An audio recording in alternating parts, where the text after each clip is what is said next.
Hello, and welcome in, everybody. My name is Lisa Fain.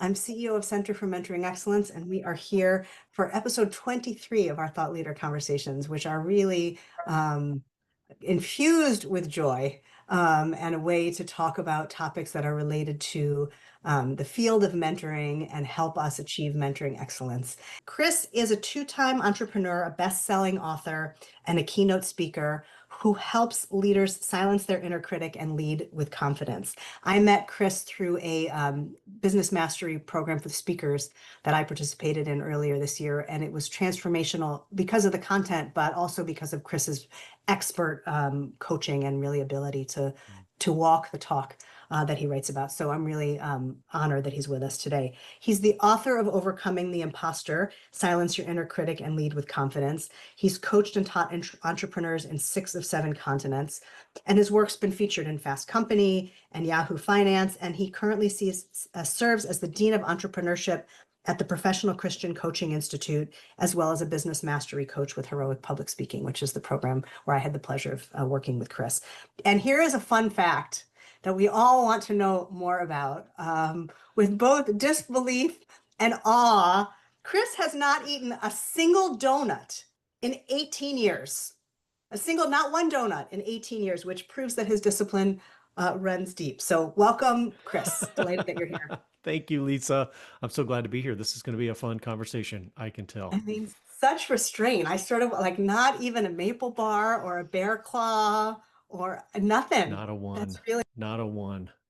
really impressive. I'll also give the disclaimer that my camera has been allowing me to ghost somehow. So if you disappear to everybody, I am still here. Okay, let's dig in, Kris, because we have a lot of commonalities and overlap in our work, and I'm excited to talk to you a little bit more about that. Many mentees, even many mentors, wrestle with these feelings of these imposter feelings. So I thought it'd be really helpful if we start by just defining the imposter and why it's so important for mentoring programs to recognize the impact of imposter syndrome. So I use the term the imposter to refer to that voice that many of us have in our head of that inner critic that is constantly telling us that maybe our success isn't real, or we are not as good as everyone around us, or maybe that other people see things in us that aren't really there, that we're unable to live up to other people's expectations, etc. It's that voice of self-doubt. And the reason that I call it the imposter, this was after several years of study of imposter syndrome and how self-doubt negatively affects us, especially high achievers. I decided to refer to that voice as the imposter to remind myself that that voice isn't real, that there's nobody there. It's a psychological mind game. It's a sort of a trick of the brain. And also to remind myself that that voice will masquerade at times as wisdom or prudence or even humility, but it's not. It's just self-doubt, and it's often holding me back if I give in to it. And so that's what I refer to as the imposter when you hear me say that. And the book, of course, is Overcoming the Impostor. It's about how to counteract that force and that voice of self-doubt in our heads. And one of the reasons I think this is really important for mentoring, and why I was excited to speak to this group, and I love talking to mentors and coaches and people in the helping profession, because it's twofold for them. Number one, they're going to encounter it, perhaps because they're helping someone with something they haven't exactly figured out completely for themselves, or maybe they're alongside another mentor who seems to be a lot more experienced than they are, and they're sitting there thinking, can I really do this? Am I qualified? That voice of self-doubt can come in anytime you're helping somebody else, but also because mentors are likely to encounter imposter syndrome in the people they're mentoring. They're going to run into that phenomenon, that debilitating at times self-doubt. And I want to equip mentors to be able to help their mentees when they see that happening and help get them unstuck from that negative cycle. Yeah, I would say that, I see even a corollary of that on the mentor side of, mentees often think that mentors are there and are the sage on the stage that know all the things and have the path Yes. for them. And what I hear from mentors when I coach the mentors is like, I don't actually know. I don't Yeah. actually know what if I'm posing here as somebody who is wise, and Yeah. assist. So I think that an imposter really lives within the mentor and it lives within the mentee. And recognizing it probably can pose for a really, or not pose, but can provide a really good break. What role Absolutely. do you think mentoring can play in helping you? So you have two terms that I love. One is this idea of proud insecurity, and the other is humble confidence. And I think it'd be really Yeah. useful to think about how can mentoring help us move from this proud insecurity to humble confidence, and maybe talk about what those things are first, Kris. Yeah, real quickly, proud insecurity is this state of mind that I would find myself in when I was sort of trying to fake it, when I was trying to push through that self-doubt by just overcompensating with hubris, with arrogance, and just trying to be the very best that I can. And what I find is this pride would rise up, and this overcompensation that was really a mask for the insecurity that was going on inside. And so I call that state proud insecurity, and it creates a lot of tension and a lot of stress. And I felt at times that I had whiplash from I can get this, and I have no idea what I'm doing, and I'm gonna win, I'm gonna conquer, I'm gonna do, and I'm about to fail miserably. And like this, just this back and forth and this emotional turmoil that was exhausting, quite frankly. And so I literally started thinking one day about, okay, I've identified this proud insecurity trap that I get caught into. Well, what's the opposite of that? Well, okay, Mm, the opposite of proud insecurity would be humble confidence. What is humble confidence? What does that look like? And so I started really ideating and brainstorming around what does it mean to be humbly confident? And I've learned a ton about how humility and confidence, though at first blush you might think they're at odds with each other, they're not opposites at all. In fact, they make really great partners. And so mm, I've been studying and developing, my ideas, and now speaking about, and I have a TEDx talk on the topic of humble confidence and what that looks like, and started speaking to groups on that. And it is a small section within the book as well on humble confidence. And I think it's really important to identify that trap of proud insecurity and recognize the kinds of behaviors and emotions that get involved there, and intentionally begin making your way towards humble confidence instead. It keeps you out of a lot of those traps. yeah, there's so many reasons I love that term, but one is, when I'm coaching people, we talk about confidence being something you do and not necessarily something that you have, right? Mm, And there's often a fear of doing confidence because of this idea of appearing, braggadocious or yes, inauthentic. But when you pair it with this idea of humility, it takes that fear away and makes you think of it as something you can practice. Do you use yeah, that sort of concept of kind of practicing confidence, like I doing versus? do.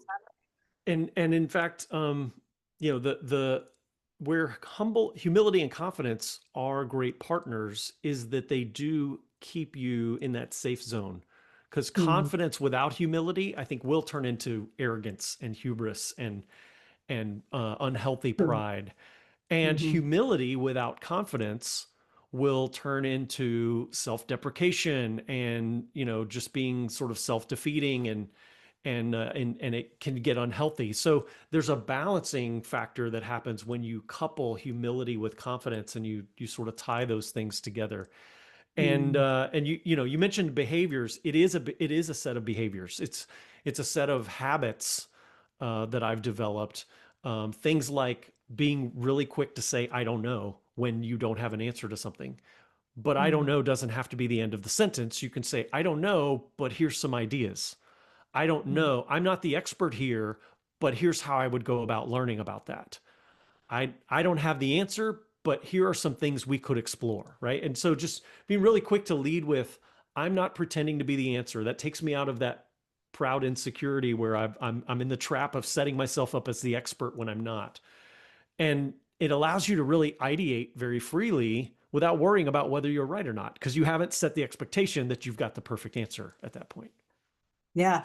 The other thing that sort of strikes me is often talk about mentoring being a laboratory, the mentoring Yeah. relationship in the laboratory, and Yeah. using those terms of, I don't know, but here's what we could try, or I don't know, but let's explore this avenue, or I don't know, but here's what might work, leads you into the land of experimentation. And it Yes. leads and Yes. so that's real aha um, for me today as well. How else do you think you can model humble confidence? Well, for mentors especially, it's often tempting to lead with and talk about your success stories. And here's what I did right, and so you should do it because then you'll get it right too. And that's sort of Yeah. the default mode of mentoring is do what I did, and you'll achieve my success. I think the more humbly confident approach, and in many ways the more effective approach to mentoring, is here's some mistakes that I've made, and here's what I learned in the process. Hmm. Right, to acknowledge that I haven't always gotten it right, that I don't have the perfect formula for you to follow, and I have learned a ton in the process.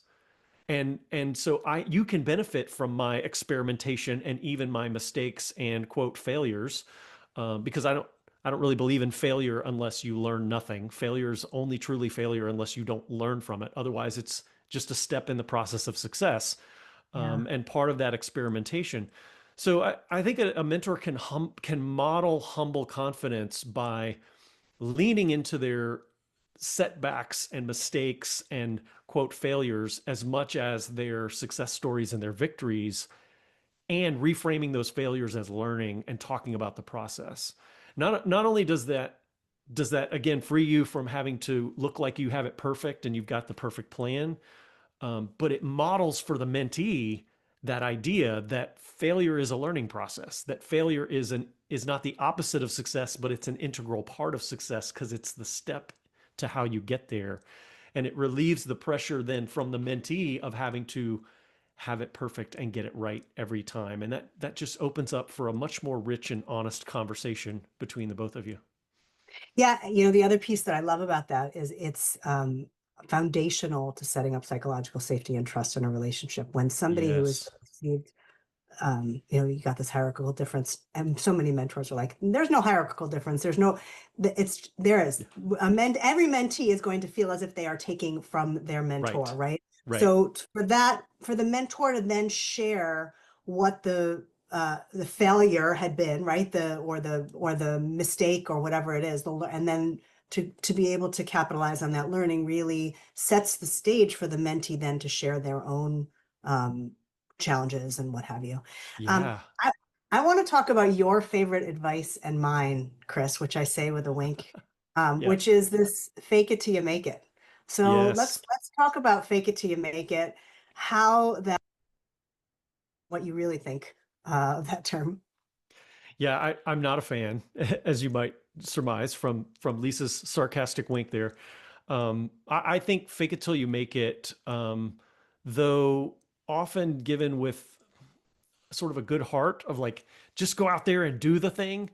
I think it really sets you up for this imposter syndrome. Like if you are wrestling with self-doubt about what you're trying to accomplish, then calling yourself a fake, like telling yourself, I'm just going to fake it, that's not going to boost your confidence. It's going to erode your confidence. It's going to make you feel like a fraud because you're literally telling yourself to fake it.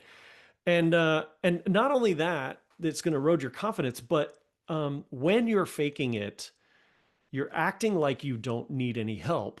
And if you act like you don't need help, you could miss out on opportunities to get help. Like, the fake it till you make it mentality would be don't go get a mentor, just go do the thing because you don't need a mentor. You got this, right? And that is unproductive, and it may set you back, or at the very least cause you to move forward a lot slower than you could when you try to fake it till you make it. So I think that's not only not good advice, I think it's harmful advice, and people get into trouble and hurt their confidence in the process because they try to fake it till you make it.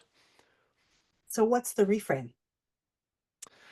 The reframe is um, to be an explorer and to learn through the Yeah, process, right? To yeah, say, I'm not faking it. I'm learning in motion. I'm doing this as I learn it, or I'm learning as I do it. And I think part of that reframe is to separate learning and doing, or to end the separation of learning and doing as two separate things, like that you can learn while you're doing, and that doing something, actively engaging in it, is a great way to learn many times.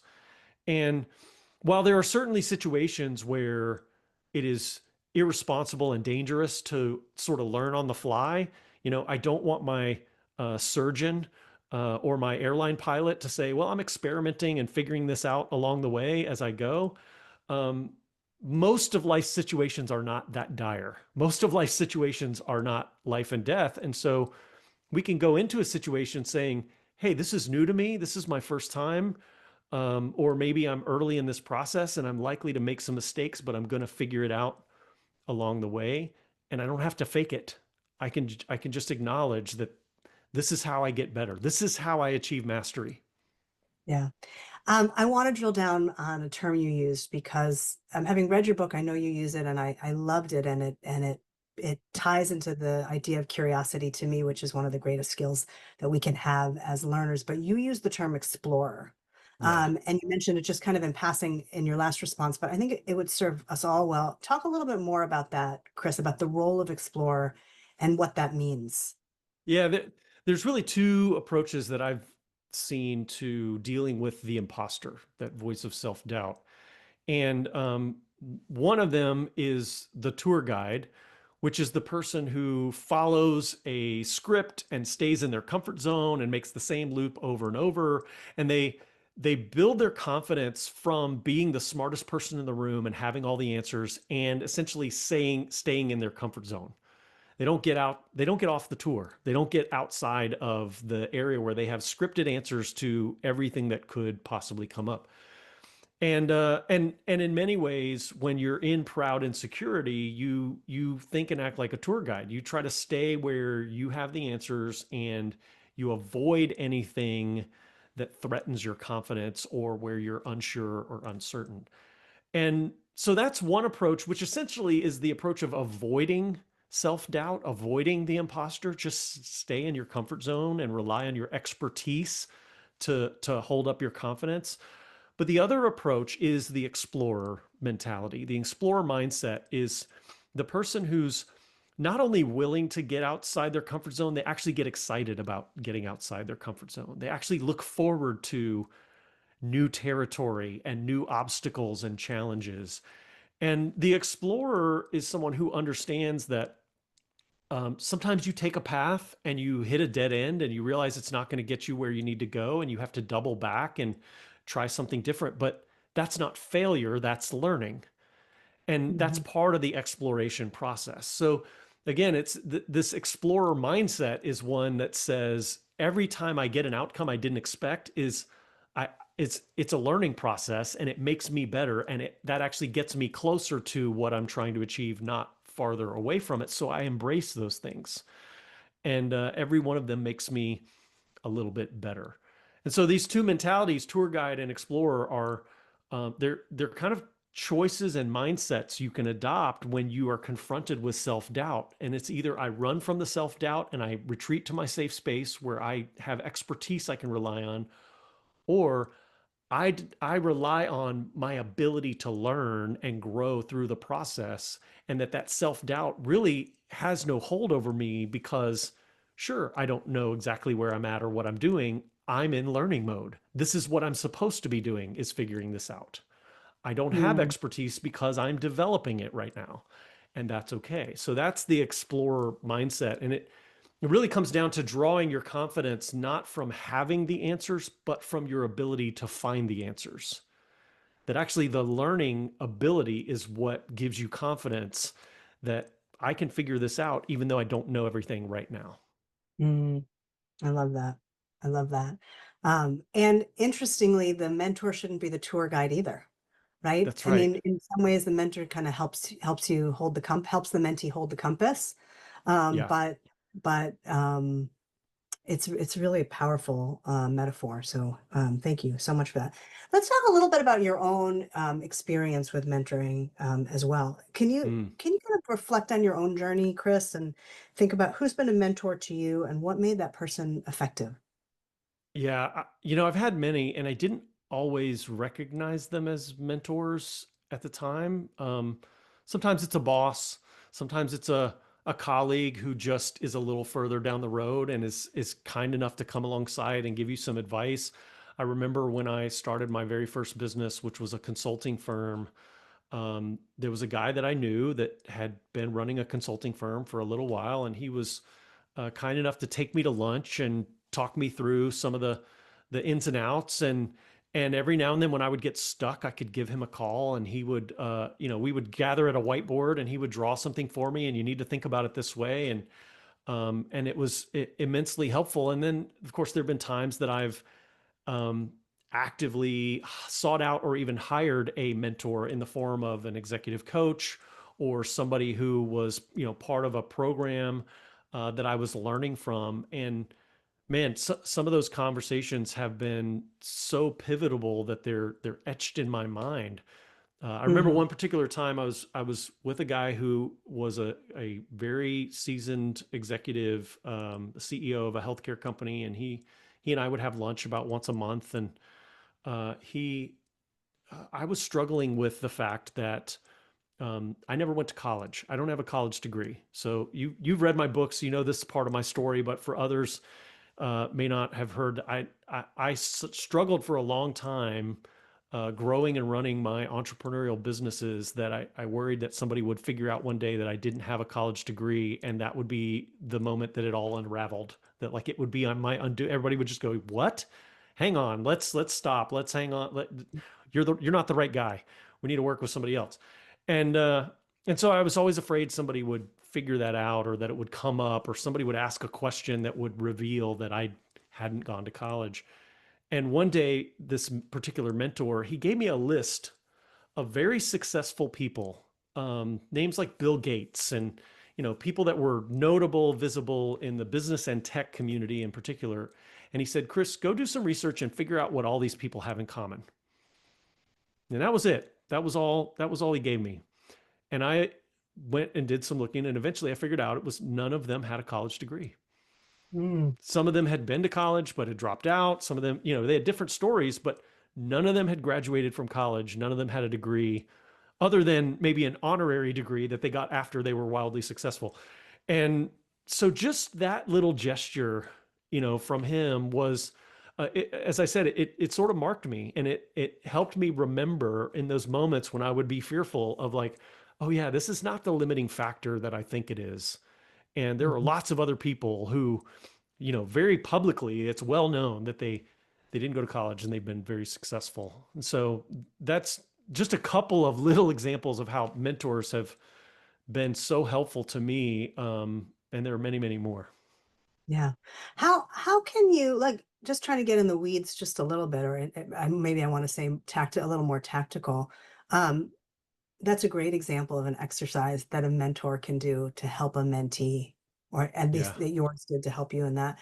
Any other kind of practical ways that you think mentors can get curious and help mentees face their imposter and, kind of exhibit humble Yeah. confidence?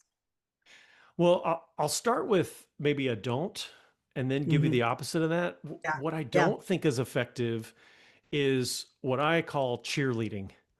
The Hmm. sort of, I believe in you, you got this, you can do it. The rah rah that often just comes across as empty platitudes. And the problem with that is, if somebody's wrestling with imposter syndrome in particular, they have this narrative going on in their head of all the reasons why they can't. And just a person saying, I believe in you, you got this, you can do it, that voice in their head goes, yeah, but they don't know this. Yeah, but they don't have the whole story. Yeah, but they're not taking into consideration.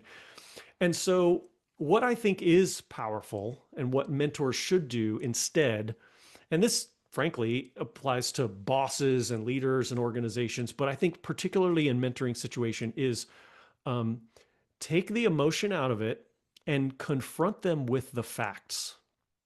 Mm. Say And more. and facts, what I mean by that are things like, let's talk about all the experiences up to this point in your career that have prepared you for this moment.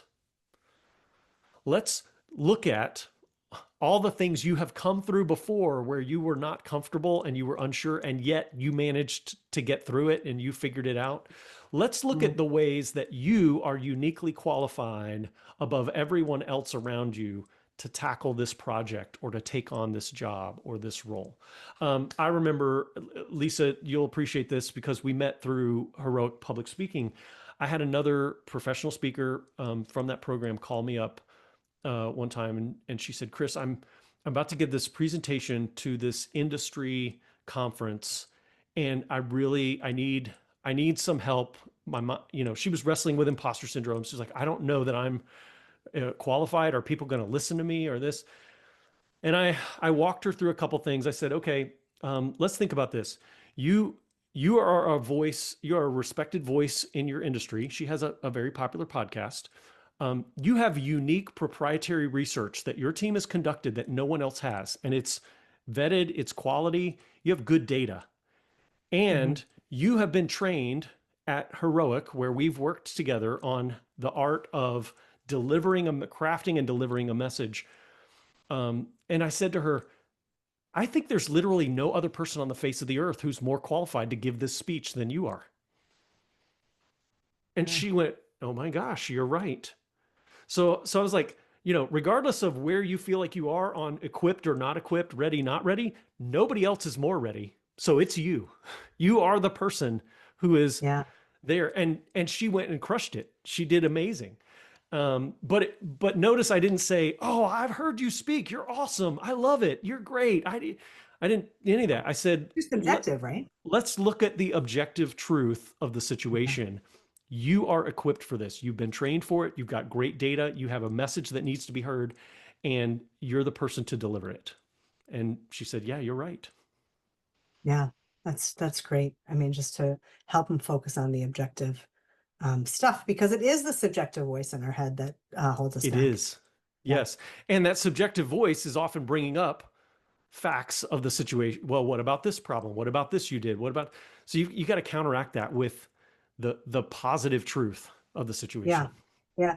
It's hard too. I mean, one of the things that I've seen, Kris, and I'm curious your thoughts about this, is sometimes folks who struggle with the imposter, which by the way is probably all of us, but some folks who struggle with the imposter are holding on to the one comment or the two comments or the limited amount of negative feedback Yes. that they've gotten, right? It's like, you get an Yes. A, you wonder why didn't I get the A plus, and then I Right. must be no good, right? But like and one, I'm curious how you deal with that in those conversations, because to many people, Mm-hmm. that is an objective truth, that there was somebody who I said this Yeah. to or did this or what have you, who didn't like it, resonate with it, called me a fake, Yeah. challenged me, whatever. So how do you Yeah. handle that? There's two things um that I would recommend, or two things I would say to somebody if they sort of confronted me with that, right? If they were asking me, what do I do with this negative comment? Number one, um, I'm gonna say, uh, give it the weight it's due. Meaning, if you had 98 out of 100 people give you positive feedback and two give you negative feedback, well, those two are 2%. So think Mhm. about that 2% of the time, right? 2% of the and it's not that you ignore that completely, but it doesn't deserve the weight that we often give it, because you're right, Lisa, we can tend to focus on only the negative. I gave a speech 2 weeks ago and got lots of positive feedback on the survey that came afterwards. And one particular person gave me 5 out of 5 on relevant and impactful and engaging and all these things. And then the last question was, would you want to see Kris speak again? And he put no. And I was like, I don't understand that. I want to go find that person and figure out why would you, but I had to realize I got all this other good feedback and, one person said, no, they don't want to hear me speak again, there could be a lot of reasons for that. I mean, for one thing, it could have been accidental. Who knows? Yeah. But that's another approach that I would take is ask the mentee, ask the person who's wrestling with that. You're building a narrative around that negative feedback. You're making some assumptions about what it means and what's involved, and let's separate known truth from those assumptions, and then we can ask, what are all the other possible reasons that they could have given you that feedback that didn't necessarily reflect on you? Maybe Yeah. the room was really uncomfortable, or they had had a bad day that day and they were just looking for somewhere to vent, or there's lots of possibilities for why that feedback that you're interpreting one way didn't actually mean what you thought it meant. And that's not to say that we dismiss every bit of negative feedback that we get. We need to learn from those things, but also let's balance them with it's not absolute and it's not Mm. perfect feedback. And so, again, I think it really comes down to a mentor just offering perspective and trying to help a mentee balance some things out, so that they don't give too much weight to something that doesn't deserve it. Yeah, I love that. A lot of um, folks in this community are program administrators for mentoring programs. So, Yeah. though they may be mentors and mentees in aspects for their own development, they're also responsible in their respective organizations for building capacity in mentors and mentees to make sure that the Yes. relationships are healthy. So, any thoughts on what program administrators can be doing to set the stage for these kind of really productive conversations that address this really important issue in mentoring relationships? Yeah, I think, at the risk of being self-promotional, I think my book is a great resource for Mhm. mentors to get the right mindset and to be able to notice and observe the imposter at work in the people that they're mentoring. But I think also administrators can set the tone and the expectations for the kind of mentoring that they're looking for and talk about some of the things we've already mentioned. Like, I don't want you as a mentor just telling your success story. I want you to talk about the struggles and the fears and the worries, and letting the mentors know that it is not my expectation that you have all the answers. I want you to be in exploratory mode with your mentees, to actually go on a journey with them to learn and grow together, rather than it just being a one-way conversation of you ask the questions and I give the answers. And Mhm. so setting the tone for the style of mentoring and sort of the culture of mentoring that you're looking for in your organization or your program will go a long way to helping your mentors adopt the right mindset and approach. And in turn, that it will help alleviate some of their own imposter syndrome about feeling like, man, I have to have all the answers and I have to know everything and I have to, always be right at the ready with every bit of information that someone asks of me. You could just alleviate that pressure. Man, what that would do for program administrators' ability to recruit mentors is really unbelievable. I mean, Yes. like there's a lot of people Yes. who don't step up because that exact reason of like, I don't know if I can help in every situation. And in many cases, the helping isn't need to be the doing. It has to be. I think that kind of role clarification at the outset is really, really key. Aubrey makes a great point, Yeah. and I just want to acknowledge it here in the chat, especially for those who are watching after the fact and don't have access to the chat. When it comes to negative feedback, especially if it's a one-off type of thing, I often remind myself and others that not everything is for everyone, and that's okay. It doesn't diminish your value and your experience and your voice. Let's look at what works. Yes. I also saw my tendency to fall Mm, into that cheerleader role when I really just need to sit down and go through the facts with people, even in my personal relationship. yes. What do you One thing think? I told someone earlier this year when they asked about how do you deal with the negative feedback, I said, give people's comments the weight they have earned in your life. Mm, Often the people who give negative, that supposedly constructive criticism are the snipers from the cheap seats, if you will. They're the people that don't invest much into you, but they have a quick criticism every time they see something you're doing wrong.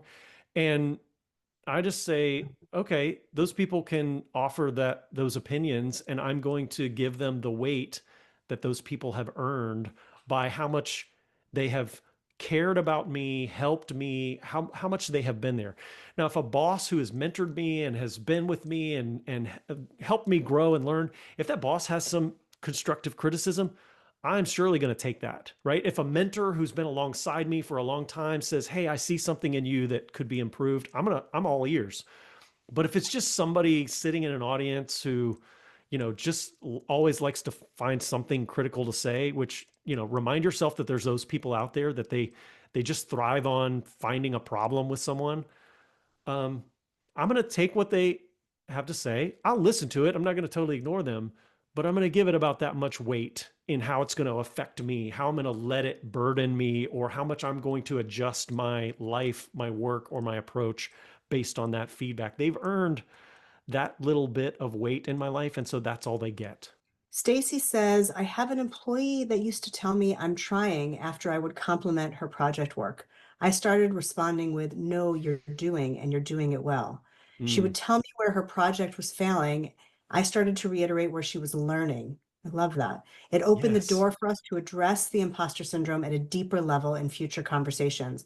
Her confidence has really soared over the last few weeks. It's so great to see. I love that, Stacy. Sounds like you're taking exactly the right approach. Yeah. Yep. By the way, one of the symptoms of imposter syndrome is the inability to accept a compliment at face value, right? When somebody says you're doing a great job, you say, "Well, I'm trying," or "I got lucky," or "Well, that one wasn't too hard." Wait till something really hard happens, and then we'll see. And we downplay, we deflect, all those things, and so I've really, number one, started to curb that habit in my own life and developed the habit of just simply saying thank you. I appreciate that so much. Mhm. And I encourage other people to do the same thing. And I think that's something that mentors can both model and teach their mentees is no, no, when someone compliments you, receive it. Take it. It's a gift that they've given you. Just take it and be grateful for it. Show them honor for it rather than deflecting or diffusing that compliment. Yeah. Or the nice younger sibling of that affliction, which is I had a great team, right? Like Yes. it's wonderful to appreciate the Yes. people who have assisted you, but Mm-hmm. also don't let the compliment flow through you to other people. Hold on to some of that Yeah. as well, because that's important. That's important too. Yes. We've talked a little bit about this idea of kind of normalizing vulnerability, but maybe just to put a finer point on it, what are some ways that mentors can normalize vulnerability by still helping and still maintaining that professional credibility? I mean, a lot of times people Mm-hmm. don't want to express their vulnerability because they're afraid that that it highlights an incompetence. Yeah. Yeah. So, a couple things. Number one, we've already sort of highlighted that the mentor can lead with their own vulnerability of talking about mistakes that they've made or fears and doubts that they've had on their journey, and sort of sharing that part of their story can help set the stage and normalize it. The other side of it is when someone is vulnerable, how you respond is so important. Hmm. And I think the best thing that you can do is acknowledge that whatever they've shared, that they're taking a risk there, and very quickly pivot to what did you learn from that? What did you get from that? How is that going to benefit you? Great, you've acknowledged something, a shortcoming, a weakness, a failure, a mistake, a whatever, and move past the embarrassment of it and go right to the learning opportunity. Because what you do then is you help demonstrate there's value to be mined there. And I don't want to miss that value because of shame or fear or insecurity. And so let's just go straight for the value. Let's talk about the goodness that can come out of that mistake or setback or whatever it is. And and so then you diminish the shame by even by not focusing on the shame or the embarrassment of it. Like, hey, it's no big deal. Like we make mistakes. The important thing is, what do we learn from it? Let's talk about how does this help you going forward. Mm, And so, almost minimizing the shame, not completely dismissing the fact that it's embarrassing. You definitely don't want to make them feel shame for feeling shame. Like, don't chide them for being embarrassed about something. You can sympathize. Yeah, I get it. These kind of things are not fun to talk about, but let's figure out what you learned from this, because there's some goodness there, and we can get something out of this if we look at it in the right light. And so you mhm. move past that embarrassment quickly to the learning. And that, I believe, normalizes the process of, when I make a mistake, I very quickly think about, how does it benefit me? What can I get from it? Yeah, I love that. And it doesn't, that approach doesn't diminish the feeling of embarrassment or shame, which is real for the person who's feeling it, Right. right? It It just is. helps past it. Yes. But still acknowledging that. I love that. I love that. I'll tell you, Kris, what it is for me is, and although I've heard it before, sometimes you have to hear things multiple times until it really sticks, is this idea of expectation setting as an explorer, so that folks who Mm, are running these programs and building capability in their mentors and mentees, really reinforcing this idea of an explorer, but as an explorer as opposed to a tour guide, right? mm-hmm. And that neither mentor nor mentee should be the tour guide. Right. Both can really be exploring together. I love that. And I think that that's enormously helpful for in all these roles, and even for program administrators who are looking to really make a difference in the work that they're.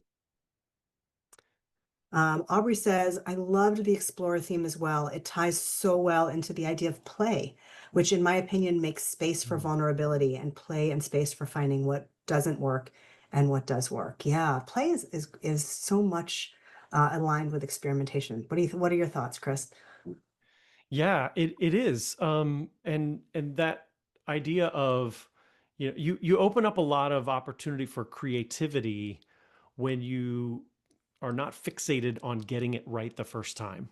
Right? Mm, When you're self-editing because you're thinking of all the ways it could go wrong, or all the reasons that a particular choice or avenue isn't going to work, you put a lot of limits on yourself, and so it does put you sort of in that tour guide boundary zone. But I think play has that same connotation of, like, we're going to experiment here. It's like, kind of improv. We're going to we're going to try things. It's not all going to work out great. It's not all going to be the best thing ever, but we're going to learn a lot in the process. mm, awesome. Okay, as we wrap up, I'm curious, Kris, what's a lesson that you learned from your own imposter struggles that you hope mentors will pass along to the next generation? I There have been so many, but I really do think that this idea of failure is not the opposite of success. That failure and success are not two ends of a spectrum, but that they're actually really intertwined. And that, experimenting and getting things wrong. We've all heard the old Thomas Edison quote. When he had tried 1,000 ways to create a light bulb, and he said, "I haven't failed 1,000 times. I've just figured out 999 ways to not create a light bulb." And that idea that failure is part of the learning process. And even to go so far as to say, if you're not failing, you're probably not taking enough risk. You're Mm, probably not trying enough things. And so if you're getting it right every time, that is probably a sign you're in that tour guide mode. You're staying in your safe zone. And yeah. to really convey that, not only is it not the end of the world to fail, it's actually really important. It's actually a part of the learning process. And so, passing that along and conveying that idea alone will alleviate so much of the self-doubt that, we get caught up in, and that holds us back. Um, and I love that you mentioned the next generation, because I've talked to so many people, who are a little bit older who say, my goodness, I wish I had learned these lessons 20, 30, 40 years ago. And then I've had the great joy of having people text me photos of their teenagers reading this book. And I'm just like, oh, if they can get these ideas, if they can if they can win that battle with self-doubt in their teenage years and develop the habits and the tools to counteract that negative voice every time it comes at them, they will have such an advantage in life. And that really gets me excited. Yeah, I love that. Carol says, as we say in coaching, there's no growth in comfort. And actually, Carol, as you were writing that, what Yes. was going through my head as I was listening to Kris is, that so many people just stay within the 40-yard lines, right? And so, Yeah, right, and for those who are watching internationally, that's the middle. Well, you can't score a touchdown within the 40-yard lines. that's So right. anyway, very That's much right. aligned. And Aubrey says to get comfortable with being uncomfortable. Kris, there's so much more to talk about when it comes to overcoming the imposter, but I think for today, we'll encourage folks to read the book to hear the rest. Yeah. Where can they find you? Yeah, I'm easy to find online if you remember that my name starts with a K, Kris with a K, KrisKelso. I'm on all the, most of the major social platforms. My website's kriskelso.com. The book is overcomingtheimposter.com. You can get it anywhere you buy books, Amazon, Barnes and Noble, all those great places. But I put a link to the website in the chat in particular because as much as I'd love everybody to buy the book, if you're not sure yet, you can get a free sample chapter of the book from the website, and it is the chapter on the tour guide and the explorer. So it's Mm, chapter 7. It's possibly the best chapter in the book. It's got tons of examples of learning through failure. There's more than a dozen stories of famous, successful people you've probably heard of, and how they failed their way to success. And it's got a breakdown of that mindset of the tour guide and the explorer and how you make that shift. So it's a really valuable chapter on its own. If you for some reason don't get the book or can't get the book, at least go grab that chapter.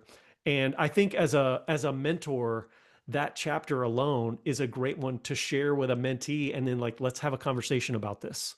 Like mm. do a mini book study together and say, let's have a session where we talk about mindset and how we approach experimentation and trial and error and how we think about failure on the road to success. So I think it's a really valuable tool, so everybody can go grab that one for free. That's a genius practice idea, right? This idea of learning together and using that as a way to set your role expectation and to co-create that Yeah. within the mentoring relationship. Well, I hope that I know I've gotten a ton out of this. I'm looking forward to listening to the recording. We have one more thought leader conversation this year, which is actually just next week. And that's with Charlie Gilkey talking about building a future-focused mentoring practice. Charlie is the author of Team Habits, of Start Finishing, and a bunch of other books, and my personal business coach. So I think you'll all get a lot out of that conversation. Here's how to get in touch with Kris, how to get in touch with us. Kris, thank you for sharing your wisdom, for these really practical, helpful, and insightful tips. Thank you so much for joining us. Hope we'll see everybody next week for the conversation with Charlie, and wishing you all a great week and some mentoring excellence in your relationships going forward. Thanks for joining us. Thank you so much. Bye-bye. Bye.